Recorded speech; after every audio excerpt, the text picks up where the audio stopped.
Okay, traders, welcome back. Let me start off by asking each and every one of you a very simple question, right? Have you ever come to a fair value gap and you wondered why it failed, right? So I got this question on my Instagram story questions, and this is something I'm going to answer now in a lot of detail, far beyond any DM or any tweet.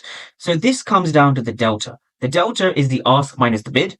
And this is essentially telling you how many aggressive buyers and how many aggressive sellers there are.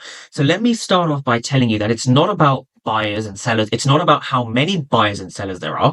It comes down to who is aggressive and who is passive. So it's not a battle between buyers and sellers. It's not about liquidity, fair value gaps, the algorithm, none of that crap. It is about understanding who is aggressive and who is passive. And you do so by reading numbers and understanding what's behind every candle. So think about this.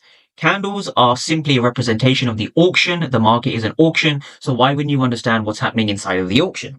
The delta gives you this information, and it is the delta that we will be using to determine every trade.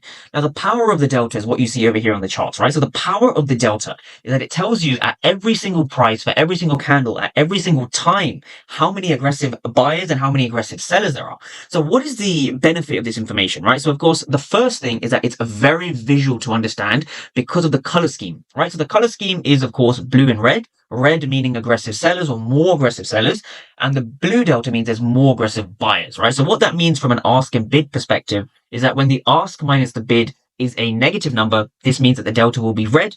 Hence, there's more aggressive sellers than there are aggressive buyers. Vice versa, for a blue delta, there's more aggressive buyers than there are aggressive sellers.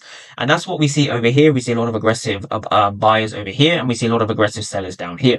So how do we use this to our advantage, right? So this is something we're